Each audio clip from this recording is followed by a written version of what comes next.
Physics के अंदर हम पढ़ रहे थे यूनिट नंबर 3 जो कि था हमारा forces and laws of motion. Force क्या होती है, Newton's 3 laws of motion, types of forces, contact and non contact forces, momentum, inertia, centripetal force, centrifugal force, ये सब कुछ हम अभी तक इस यूनिट में कवर कर चुके हैं। आज हम पढ़ेंगे apparent weight of a person in a lift. Very very very important topic, हमेशा यहाँ से क्वेश्चन आता है तो आपको इस टॉपिक को बहुत ही अच्छे से प्रिपेयर करना है। एक लिफ्ट है, हम लिफ्ट में जाते हैं, खड़े होते हैं, या ऊपर की तरफ जाते हैं या नीचे की तरफ जाते हैं, यही होता है लिफ्ट में, एक फ्लोर से दूसरे फ्लोर पे जाने का काम होता है। तो विद रिस्पेक्ट टू लिफ्ट हमारा वेट कम हो रहा है, ज्यादा हो रहा है, इस तरह से टोटल 5 केसेस बनते हैं। ठीक है, तो वो 5 केसेस हमें आज के वीडियो में कवर करने हैं। वीडियो बहुत शॉर्ट है, आप सभी से बस इतनी सी रिक्वेस्ट है कि वीडियो के साथ में नोट्स बनाते रहें। ये नोट्स आपके लिए काफी ज्यादा बेनिफिशियल प्रूव होंगे, राइट। अब देखिए एपरेंट वेट की हम बात करें तो पहले तो ये एपरेंट वेट क्या होता है। देखिए एक तो होता है हमारा एक्चुअल वेट, जो हमारा सच में वेट है, 50 किलोग्राम है, 60 किलोग्राम है, जो भी है। एक होता है एपरेंट वेट। एपरेंट वेट का मतलब होता है कि जब हम लिफ्ट में एंटर करते हैं ना, तो बहुत सारी और भी फोर्सेस वहां पे होती हैं, रिएक्शन वहां पे होते हैं, जिसकी वजह से हमारा वेट या तो कम हो जाता है या ज्यादा हो जाता है। तो उस वेट को हम बोलते हैं एपरेंट वेट।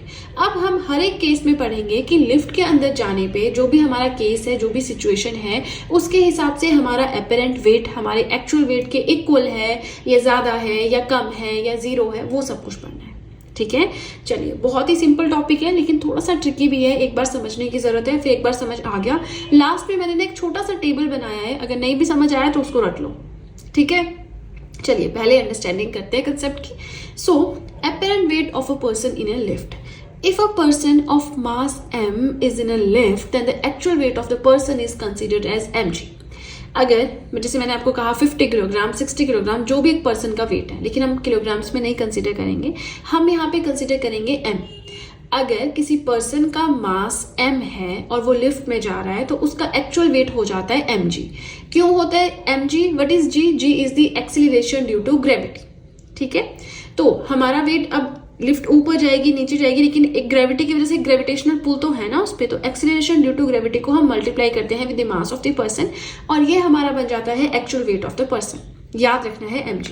अब देखिए ये आपका फ्लोर है, ये आपकी लिफ्ट है, यहाँ पे आप खड़े हैं, है ना, ये इस तरह से आप समझे। तो आप खुद से इमेजिन करें, आप लिफ्ट पे चढ़ रहे हैं तो हमारा जो वेट होता है वो हमारा वेट हमेशा डाउनवर्ड ही लगेगा, चाहे लिफ्ट ऊपर जा रही है। हमारा वेट तो जो आपकी लिफ्ट है उसके जो फर्श है, फ्लोर है, उसके ऊपर नीचे की तरफ हम दबा रहे हैं ना, एक तरह से उसको हम खड़े हो रहे हैं। 50 किलो, कई लोग 100 किलोग्राम्स के हैं, अपना वेट तो नीचे की तरफ दे रहे हैं। तो इस वजह से हमारा जो mg होगा ना, ये हमेशा नीचे की तरफ रहेगा। लिफ्ट आपके ऊपर जाए, नीचे जाए, रुकी रहे, कोई मतलब नहीं है। आपका जो एक्चुअल वेट होता है पर्सन का, वो हमेशा डाउनवर्ड लगता है। अब every action has an equal and opposite reaction. अगर हमारा वेट नीचे की तरफ लग रहा है तो एक रिएक्शन जो है वो ऑटोमेटिकली ऊपर की ओर जनरेट होगा। ठीक है, तो ये चीज यहाँ पे लिखी है that actual weight of the person is equal to mg due to which floor offers the reaction. यहाँ पे जो फ्लोर है, जो फर्श है, जिसके ऊपर आप खड़े हुए हैं, वो एक रिएक्शन ऑटोमेटिकली जनरेट करता है, जिसे हम सिंबल देंगे r। अब यहाँ पे r एंड mg का बड़ा कंसेप्ट चलेगा। पहले हम देखते हैं केस नंबर 1। देखिए आप इसे सिंपली भी याद कर सकते हैं, लेकिन थोड़ा सा अंडरस्टैंडिंग के साथ ऐसा होगा कि एग्जाम में अगर आप भूल भी गए ना, तो वहां पे ये सारा फंडा करके आप आंसर सही दे सकते हो, है ना। अगर थोड़ी सी कैलकुलेशन, थोड़ी सी अंडरस्टैंडिंग है। पहला केस हमारा आता है when the lift is at rest. Lift उसी फ्लोर पे खड़ी हुई है जहां पे आप हो, तो उस टाइम पे आपके वेट का क्या कंसेप्ट रहेगा। देखिए r minus mg is equal to f, ये बनती है हमारी इक्वेशन। कैसे बन गई हमारी इक्वेशन ये? सो f is the total force. हम यहाँ पे बात करें टोटल फोर्स की। टोटल फोर्स इक्वल होगी हमारी रिएक्शन माइनस mg। रिएक्शन हमारा हमेशा ज्यादा होगा, वेट हमारा क्योंकि डाउनवर्ड लग रहा है। ठीक है, तो reaction minus mg is equal to f। नहीं भी समझ आता, चुपचाप इस इक्वेशन को याद कर लो। अब force is equal to ma, Newton's, Isaac Newton's laws of motion पढ़ चुके हैं ना हम, तो वहां से ये चीज हमने पुट अप कर दी। अब क्योंकि लिफ्ट है रेस्ट पे, यानी लिफ्ट खड़ी है एक जगह पे, तो इस केस में एक्सीलरेशन हो जाएगी आपकी 0। अब अगर हम a को 0 कर दें, m इंटू 0 कर दें, so anything that is multiplied by 0 become 0, तो ये बन गया आपका 0। इसको हम इस साइड शिफ्ट करेंगे, नेगेटिव जो आपका साइन है बिकम्स पॉजिटिव, तो r is equal to mg। तो ऐसी सिचुएशन में r is your apparent weight. अच्छा एक चीज मैं आपको बताना भूल गई, r को आप रिएक्शन बोल रहे हैं, r आपका एपरेंट वेट भी है, जो वेट आपका लिफ्ट में चलेगा। ठीक है, लिफ्ट के बाहर आपका एक्चुअल वेट अलग होगा, लिफ्ट के अंदर आपका वेट अलग होगा, और जो लिफ्ट के अंदर आपका वेट होगा that is known as apparent weight. तो जब लिफ्ट है आपकी रेस्ट पे, then at that time your apparent weight is equal to actual weight. I hope समझ में आया। कोई भी डाउट है let me know in the comment section. आगे चलते हैं सेकंड केस में।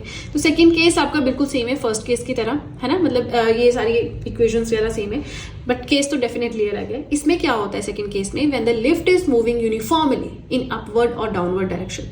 आपकी लिफ्ट सेम स्पीड के साथ या तो ऊपर जा रही है या तो नीचे आ रही है यूनिफॉर्मली, तो उस केस में भी क्या होगा, your apparent weight is equal to actual weight, same as above, क्योंकि यहाँ पे एक्सीलरेशन हो जाएगी 0, सेम स्पीड चल रही है ना इसलिए। ठीक है, तो कभी भी लिफ्ट आपकी खड़ी हुई है एक जगह पे, रेस्ट पे है, या सेम स्पीड से यूनिफॉर्मली ऊपर जा रही है, यूनिफॉर्मली नीचे आ रही है, तो उस केस में your apparent weight is equal to actual weight. ठीक है, चलिए आगे चलें। अब ये जो बाकी के तीन है ना, ये थोड़ा सा है ट्रिकी। जैसे कि हमारा केस नंबर 3 आता है, when the lift is accelerating upwards, जब लिफ्ट बहुत स्पीड के साथ ऊपर जा रही है, यूनिफॉर्मली नहीं जा रही है। तो उस केस में मैंने आपको क्या इक्वेशन बताई थी, क्या आपने याद रखना है, कुछ नहीं भी समझ आ रहा चुपचाप R minus M G is equal to F याद कर लो, है ना। चलिए अब वही हमने यहाँ पे करना है। आपका है R minus M G is equal to F is equal to mass into acceleration, वो हमने यहाँ पे लिख दिया। अब यहाँ पे क्या होगा, हमने कुछ नहीं करना, ये negative sign second is equal to की दूसरी साइड जाता है, साइन चेंज होता है ना, तो ये पॉजिटिव हो गया। यहाँ पे m कॉमन लिया, a प्लस जी। अब देखो हमारा जो ये r है, this is your apparent weight, so ये हमारा ज्यादा हो जाएगा हमारे एक्चुअल वेट से। लेकिन यहाँ पे क्वेश्चन आता है कि आपका अपेरेंट वेट ज्यादा कैसे हो गया एक्चुअल वेट से। देखिए आपका एक्चुअल वेट मैंने क्या बताया, mg is your actual wait in the lift, है ना। अब mg है ये, अब यहाँ पे m इंटू जी है, अगर आप mg में कुछ भी ऐड करो, आप इसमें चाहे 1 ही ऐड कर लो तो आपका वेट इंक्रीज होगा। मान लीजिए आपका 55 kg वेट है, आप उसमें चाहे 0.5 ही इंक्रीज करो, कुछ भी इंक्रीज करो, आपका वेट इंक्रीज ही होगा। वैसे जब आप mg में एक्सेलरेशन इंक्रीज कर रहे हो, ऐड कर रहे हो, है ना, तो आपका वेट इंक्रीज हो रहा है, जिसकी वजह से आपका apparent wait in the lift becomes more than your actual wait, right.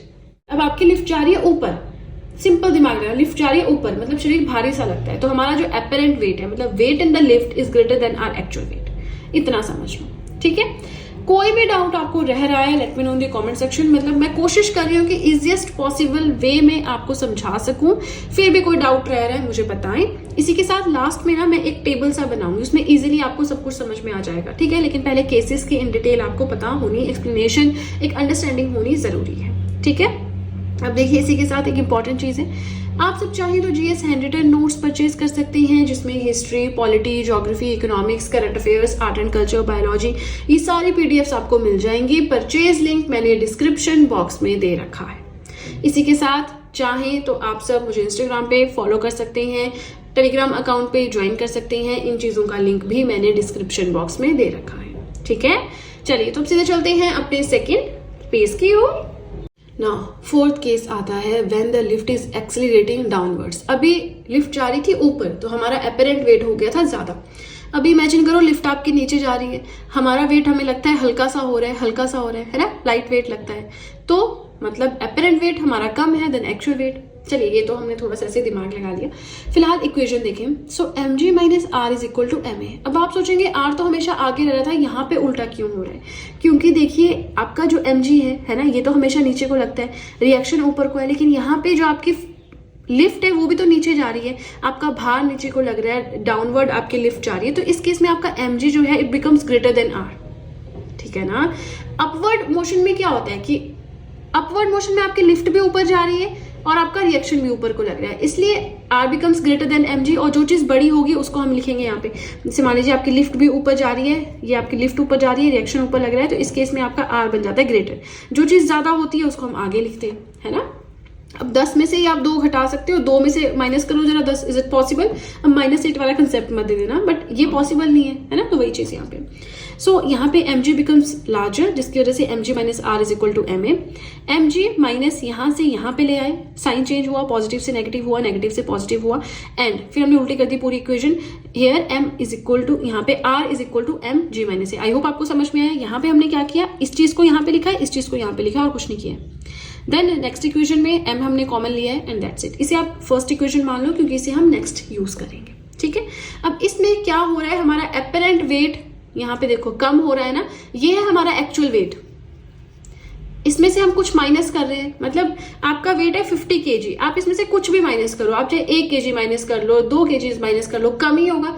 तो यहाँ पे mg में से आप कुछ भी माइनस करो, आपका वेट कम ही होगा, इसीलिए your apparent weight becomes less than actual weight। कोई डाउट कमेंट सेक्शन में बताएं। Fifth case very very simple, इसमें तो कुछ करना ही नहीं है ना। When the lift is falling freely, जब आपकी लिफ्ट एकदम से, मान लो उसके कॉर्ड, उसकी जो केबल है ऊपर से लिफ्ट जैसे कनेक्टेड होती है ना, अगर वो छूट जाए, टूट जाए, तो क्या होगा, लिफ्ट सीधे गिरेगी नीचे आके। इस टाइम पे जो एक्सीलरेशन है that becomes equal to G. Acceleration due to gravity के इक्वल हो जाता है क्या, यह है लिफ्ट की एक्सीलरेशन और यह है एक्सीलरेशन ड्यू टू ग्रेविटी। तो लिफ्ट की स्पीड हो जाएगी उतनी जितनी स्पीड के साथ अर्थ खींचेगी लिफ्ट को, ठीक है। तो दोनों इक्वल हो गए। यहाँ पे हमारी इक्वेशन क्या थी ऊपर, ये थी ना, R is equal to m g minus a. तो G माइनस जी कैसे हो जाएगा, यहाँ पे देखो G माइनस ए है, A इज इक्वल टू जी, यहाँ पे G फिल कर दिया और यहाँ पे G माइनस जी बिकम्स 0, यहाँ पे M इंटू 0 हो जाएगा, anything multiplied by 0 becomes 0 and R बन जाता है 0 by putting in first equation. यहाँ पे अब क्या होता है, योर एपरेंट वेट बिकम्स 0, ठीक है। ऐसा क्यों होता है, चलिए आप खुद से इमेजिन करें, एकदम से लिफ्ट का केबल छूट गया, सीधे आके नीचे गिरेंगे, सर भी बजेगा ऊपर हमारा, है ना। चलिए ऐसा क्यों होता है, क्योंकि इस केस में जो इंसान है, ऑब्जेक्ट है, पर्सन है ना, और जो लिफ्ट है, दोनों ही डाउनवर्ड आ रहे हैं, नीचे की तरफ आ रहे हैं सेम एक्सीलरेशन के साथ, जिसकी वजह से कोई भी फोर्स, एक्शन एंड रिएक्शन रहता ही नहीं है पर्सन एंड लिफ्ट के बीच में। और इस तरह की जो फीलिंग होती है that is known as weightlessness. सर बचता है इसमें जाके सीधा ऊपर छत से, है ना। तो बोलते हैं कि ऐसी सिचुएशन में अपना सर ढक लेना चाहिए। चलिए 5 केसेस पढ़े, बहुत अच्छे से मैंने समझाने की कोशिश की है, फिर भी कोई डाउट है मुझे बताएं। इसी के साथ ये है टेबल, सिंपल। जब आपकी लिफ्ट खड़ी हुई है, रेस्ट पे है, your apparent weight is equal to your actual weight. Uniform motion यानी यूनिफॉर्म स्पीड में ऊपर जा रही है या यूनिफॉर्म स्पीड में नीचे आ रही है, then in that case also your apparent weight is equal to your actual weight. Upwards आपकी लिफ्ट जा रही है ऊपर की ओर, तो आपकी जो एपरेंट वेट है वो ज्यादा हो जाता है देन एक्चुअल वेट। डाउनवर्ड्स में एपरेंट वेट कम होता है then actual weight. Falling freely, अच्छा यहाँ पे ना स्पेस था, नहीं समझ आ रहा, फॉलिंग फ्रीली मैंने यहाँ भी लिख दिया है। इस केस में योर एपरेंट वेट बिकम 0 और आपको वेटलेसनेस, आपको लगता है कि मेरा कोई वेट ही नहीं है, मैं तो बिल्कुल पंछी बन गया हूँ, है ना, वेट ही नहीं है, बिल्कुल हल्का हूँ। तो ये वेटलेसनेस की सिचुएशन आती है when the lift is falling freely और आपका एपरेंट वेट जो है वो बन जाता है 0, ठीक है। अब देखिए इसी के साथ हमारा ये पेज भी हो गया कंप्लीट, टॉपिक भी हो गया कंप्लीट। एक पार्ट हमारा अभी और बचता है, ठीक है, एक पार्ट और बचता है जिसमें हमने 2 चीजें पढ़नी है ना। एक तो हम पढ़ेंगे उसमें आपका इम्पल्स क्या होता है, दूसरा हमें पढ़ना है फ्रिक्शन क्या होता है, फ्रिक्शन के टाइप्स, कैसे फ्रिक्शन को रिमूव कर सकते हैं, फ्रिक्शन अच्छा भी है, फ्रिक्शन बुरा भी है, अच्छा क्यों है, बुरा क्यों है, इस तरह की चीजें। लास्ट पार्ट होगा एंड देन हमारा यूनिट हो जाएगा कंप्लीट। उसके बाद फिर हम केमिस्ट्री स्टार्ट करते हैं, 1-2 यूनिट्स केमिस्ट्री के कर लेते हैं, मैंने कहा है 2-3 यूनिट्स बचते हैं उसके, है ना। केमिस्ट्री कंप्लीट कर लेते हैं।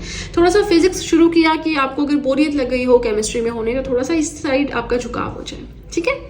चलिए इसी के साथ हमारा आज का टॉपिक हो गया कंप्लीट। वीडियो पसंद आए लाइक जरूर कीजिएगा, चैनल को जरूर सब्सक्राइब करें, बेल आइकन को प्रेस करें सो दैट मैं जैसे कोई वीडियो अपलोड करूं सबसे पहले नोटिफिकेशन आपके पास पहुंचे।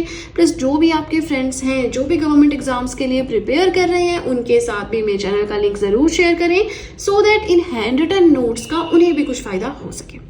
तो चलिए फ्रेंड्स आज के लिए इतना ही, अब हम मिलेंगे नेक्स्ट वीडियो में। So that's it and see you soon.